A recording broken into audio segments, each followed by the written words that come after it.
ሩፋኤል መላክ አነ ውእቱ ሩፋኤል መላክ አነ ውእቱ ሩፋኤል መላክ ሩፋኤል የምባለው መልአክ እኔ ነኝ። ፈታሔ ማኅፀን አዎ እነሆ ሴቶችን በወሊድ ጊዜ የምረዳ አዎ ነአሃቤ እንዘታተሉ ሊቃናት ቅዱሳን መላእክትን አስከትለህ ወደ እኔ ና። እልፍ አእላፋት መላእክትን አስከትለህ ወደ እኔ ና። ለጦቢያ ለጦቢት እንደወረድክ፣ ለሳራ ወለተ ራጉኤል እንደወረድክ፣ ለራጉኤል እንደወረድክ አዎ እነሆ ሊቃነ መላእክትን አስከትለህ በችግሬ ጊዜ ወደ እኔ ና። ሩፋኤል ለሁሉ እንተ ትስእል ምሕረተ ለሁሉም ምሕረትን የምትለምን ሩፋኤል መልአክ የተባልክ ከሰባቱ ነገደ መላእክት አንዱ የሆንክ ታላቁ መልአክ ፈታሔ ማኅፀን አዎ እነሆ በተጨነቁና በተቸገሩ ጊዜ የምትደርስ አዎ እነሆ ለመጨረሻው ለዕለተ ምጽአት ምልክት የሆነው ወብእሲትኒ እምከመ ወለደት ወልዳ ይትዘከሮን ለሕማማ ሴት ልጅ 9 ወር ከ5 ቀን ትፀንስና ታረግዝና መውለጃዋ በደረሰ ጊዜ ጭንቀት አለ። አዎ በጭንቀት እነሆ ትወልዳለች። ከወለደች በኋላ ልጇን ስታገኝ ትረጋጋለች፣ ትረሳዋለች ይላል። እነሆ የእግዚአብሔር መንግስትም ሰዎች በአሁን ሰዓት ላይ እንደፈለጋቸው ይኖራሉ። በዚያን ጊዜ ግን አማት የምራቷን ምራት የአማቷን አባት የልጁን ልጅ አባቱን እናት የልጇን ጩኸት አትሰማም። በዚያን ጊዜ ኤልያስ፣ ሄኖክ፣ እዝራ አማላጅነት የሚባል ነገር የለም። የለም። ስለዚህ ይቺ የመውለድ ምልክት የዛ የዕለተ ምጽአት ምልክት ሆና ተቀምጣለች። አሁን በአሁን ሰዓት ላይ ይህንን ምልክት፣ ይህንን መከራ፣ ይህንን ጭንቀት፣ ይህንን ስቃይ የሚያስወግድ መልአክ ማን ነው? ቅዱስ ሩፋኤል ነው። አዎ ሩፋኤል ለኩሉ እንተ ትስእል ምሕረተ ለሁሉም ምሕረትን የምትለምን አንተ መልአክ እልፍ አእላፋት ቁጥራቸው የማይታወቅ መላእክትን ይዘህ ወደ እኔ ና። ቀዋመ ያለ ነፍሳት እምንቱ ሊቃናት አዎ ለሰው ልጆች የሚቆሙ መላእክት፣ ለሰው ልጆች የሚቆሙ በነደደው እሳት ፈጥነው የሚገኙ፣ በፈላው እሳት ውስጥ ፈጥነው የሚገኙ፣ በአንበሳው መንጋጋ ፈጥነው የሚገኙ፣ በእባቡ መርዝ ፈጥነው የሚገኙ፣ ይልቁንም ደግሞ በሞላ ውሃ ውስጥ ፈጥነው የሚገኙ፣ በረሃብ ጊዜ ፈጥነው የሚገኙ፣ በመከራ ጊዜ ፈጥነው የሚገኙ መላእክት ቀዋመ ያለ ነፍሳት ለሰው ልጆች። አዎ ሰው ምናልባት በዚህ ዓለም ቢከሰስ የሚቆምለት ጠበቃ ላያገኝ ይችላል። ለዚህ ነው የሚቆምልን ጠበቃ የለንም፣ ነገር ግን ለእኛ መንፈስ ቅዱስ አለ ይላሉ ሐዋርያት። አዎ እነሆ በዚህ ዓለም ስንኖር አዎ እነሆ ለችግራችን፣ እነሆ ለመከራችን፣ እነሆ ለስደታችን ጠበቃ ላይኖረን ይችላል። ነገር ግን ቅዱሳን መላእክት የእኛ ጠበቃዎች ናቸው። ምን ይላል? ቀዋመያን ለነፍሳት እሙንቱ ሊቃናት ለሰው ልጆች የሚቆሙ ኡራኤል ወሩፋኤል ኡራኤል የተባለ ለምሳሌ አሁን ዛሬ ክረምት ነው። በክረምት ምን አለ? ገበሬው ይዘራል፣ መሬት ታበቅላለች፣ ዝናቡ ይዘንማል። በዝናቡ ውስጥ መብረቅ አለ፣ በመብረቅ ውስጥ ነጎድጓድ አለ።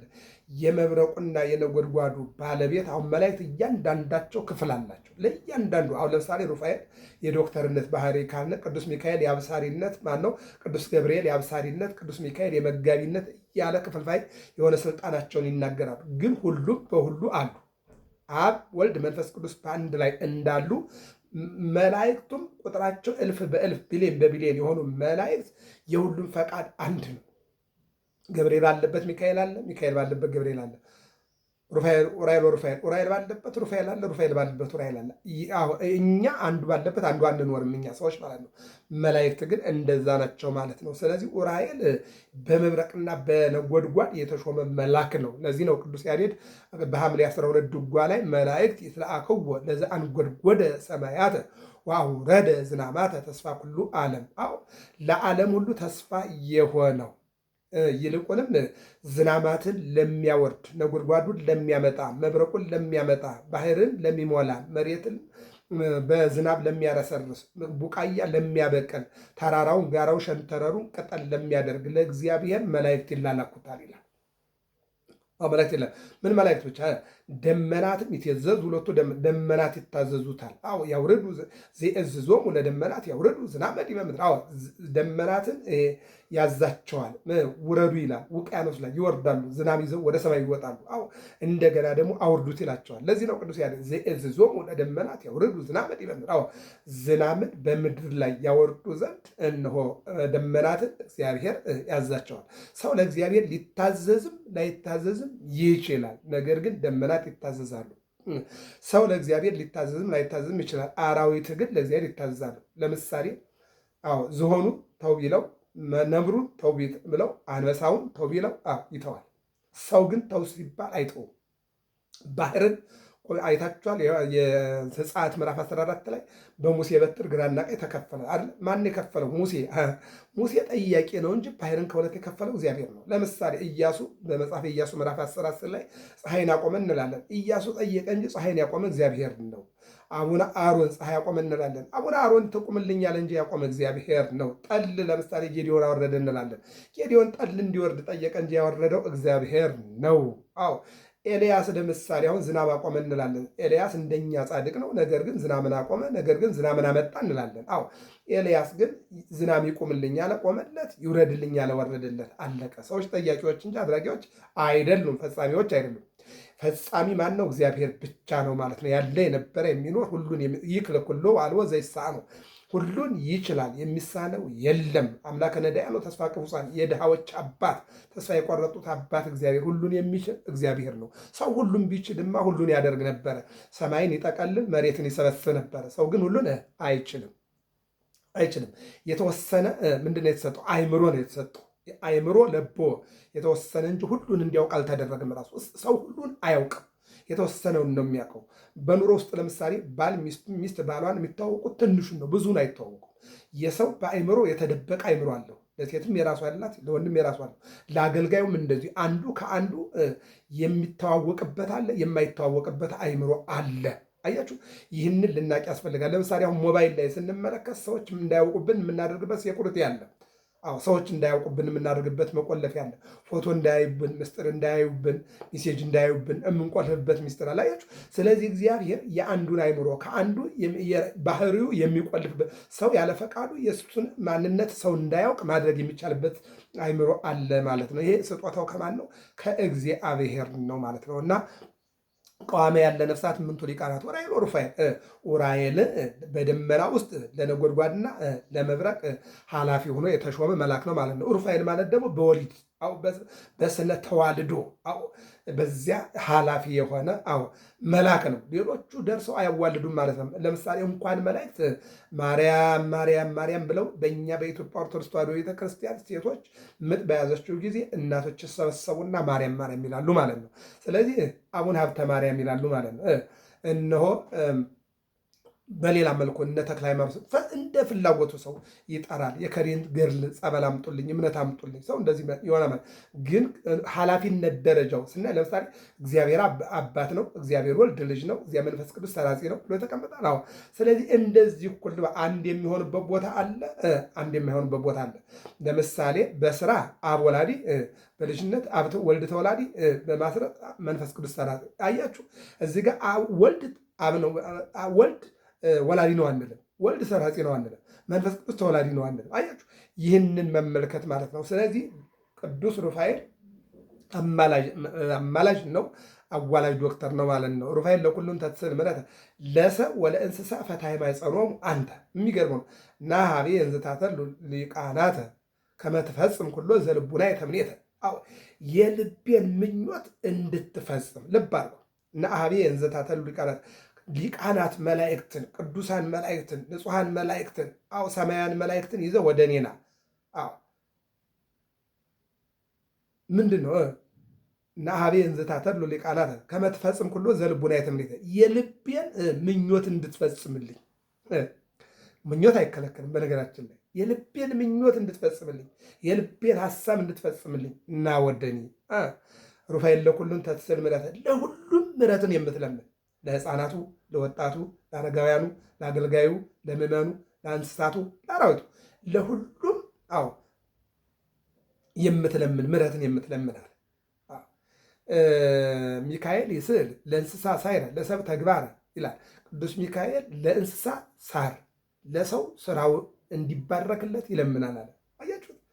ይገርማል እኮ መላእክት ለእንስሳ ሳርን ይለምናሉ፣ ውሃ ይለምናሉ።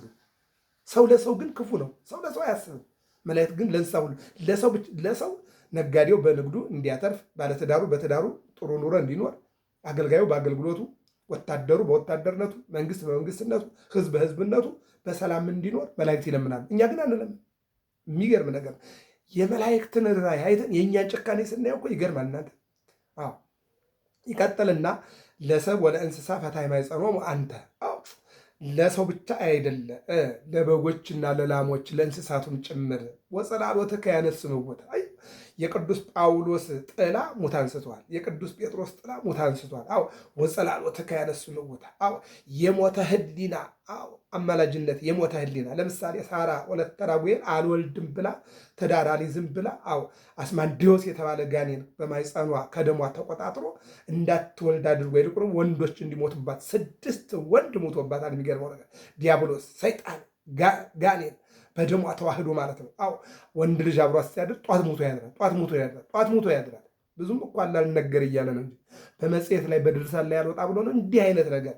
ከወንድም በትዳሩ እንደዚህ ሆነ፣ ከሴትም በትዳራቸው እንደዚህ ሆኑ ብዙዎች እኮ ናቸው። ይገርማል። አሁን ምን አለ?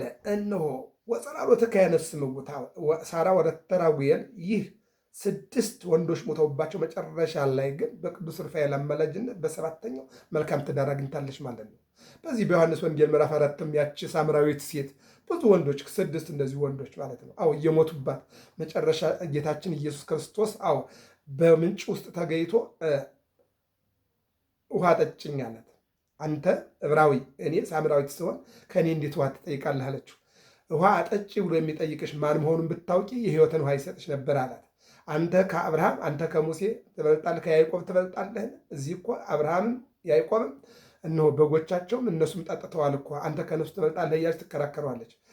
በኋላ ግን እነሆ ውሃ ጠጭኝ እያለ የሚያናግርሽን ብታውቂ የዘላለም ሕይወት ውሃ ያጠጣሽ ነበረ፣ እንስራ ተሸክመሽ ወደ ወንዝ መውረድ አይጠበቅብሽም ብሎ ሲላት ይህን ውሃ ስጠኝ፣ በጠራራ ፀሐይ ወደ ምንጭ እንዳልመጣ ሰዎች እንዳይሰድቡኝ ሰዎች እንዳይነቅፉኝ ብላ ስትነግረው ባልሽን አምጪ አላት። ባህል የለኝም አለች። እውነትሽን ነው፣ 5ቱ የሞቱት አንቺ አይደሉም፣ በጎረቤትም የደበቅሽው አንቺ አይደለም ሲላት ነቢይ ነህ እንዴ? አለችው። በኋላ ነቢይ የተባለ ይመጣል፣ ሲመጣ እሱ ይነግረናል አለችው። ያ እኔ ነኝ አላት። በዚህን ጊዜ እንስራዋን ሰበረችና ወደ ከተማ ሄዳ የውስጤን የነገረኝን ሰው ኑ ተመልከቱ ብላ ህዝቡን አክተልትላ ይዛ መጣች። እነሱም አምነው ተጠመቁ። እሷም ተጠምቃ መከራዋ ተወግዶላታል፣ ትዳሯ ሰምሮላታል። አይቷል። ለዚህ ወጸላሎትከ ያነስምዎት ሳራ ወለተ ራጉኤልን እነሆ አባቷ ተስፋ ቆርጦ ከዚህ በኋላ አታገቢ ምን ያደርግልሻል ባለበት እነሆ ቅዱስ ሩፋኤል ወሰደና ጦቢያን አጋባት። ያ ጋኔን በተሰጣቸው ክብር እና ያንን አድርግ የተባለን ባደረገ ጊዜ እነሆ ተወገደ። አይኑም ያባቱ አይን በራ፣ የእሱም ትዳር ተመሰረተለት በቅዱስ ሩፋኤል ማለት ነው። ወጸላሎትከ ያነስምዎት የሞተ ህሊና ያነሳል። ይህም ብቻ አይደለም፣ እንኳን መላእክት እነሆ ሐዋርያትም የሞተውን ቅዱስ ጴጥሮስ በሐዋርያት ሥራ ምዕራፍ 9 ላይ የሞተ ሲያነሳ አይተናል። ዮሐንስ ማነው ኤልያስ በአንደኛ ነገሥት 17 ላይ ሲያነሳ አይተናል። እንደገና በሁለተኛ ነገሥት ደግሞ ምዕራፍ 4 ላይ ደግሞ ኤልሳ የሞተ ሲያነሳ አይተናል። እነ ቅዱስ ጳውሎስም እነ ጴጥሮስም ሁሉም የሞተ ህሊናም ሲያነሱ የሞተ ስጋና ነፍስንም ሲያገናኙ አይተናቸዋል ማለት ነው። አነ ውእቱ ሩፋኤል መልአክ ዘቀውም ቅድመ እግዚአብሔር። በእግዚአብሔር ፊት ራጉኤልና ጦቢት በአንድ ላይ ይህንን ተአምር ከፈጸሙ በኋላ ለመሆኑ ግን አንተ ማነህ ብለው ሲሉት ሩፋኤል የተባልኩ መልአክ እኔ ነኝ፣ ያንተን ዓይን ያበራሁኝ፣ ወንድምና ወንድምን ያገናኘው፣ ባለትዳርና ትዳርን ያገናኘው፣ እነሆ ልጅህን ወደ ትዳር ያመጣሁኝ፣ ትዳሯ የተበላሸባትን ወደ እውነተኛው ትዳር ያመጣሁ እኔ ነው አለና ካጠገባቸው ተሰወረ ይላል። ስለዚህ ከ7ቱ ሊቃነ መላእክት አንዱ ማን ይባላል? ሩፋኤል ይባላል ማለት ነው። የታላቁ መልአክ የቅዱስ ሩፋኤል በረከት እንዲደርሰን የእግዚአብሔር አምላካችን መልካም ፈቃዱ ይሆንልን። ገብረ መስቀል ሚዲያ ነውና ሰብስክራይብ፣ ላይክ፣ ሸር አድርጉ። ወር በገባ በ13 ታላቁ መልአክ ቅዱስ ሩፋኤል ከ7ቱ መላእክት አንዱ ከ7ቱ ሊቃነ መላእክት አንዱ ነውና በ13 እሱ መሆኑን አውቀን ቅዱስ ሚካኤል በ12 ቅዱስ ሩፋኤል በ13 ቅዱስ ራጉኤል በ1 ቅዱስ ገብርኤል በ19 እንደሆን እንዲህ መላእክት ሁሉም አሉ። ነገር ግን እንደዚህ ጎላ አድርገን እንድናቅ እግዚአብሔር ይርዳን።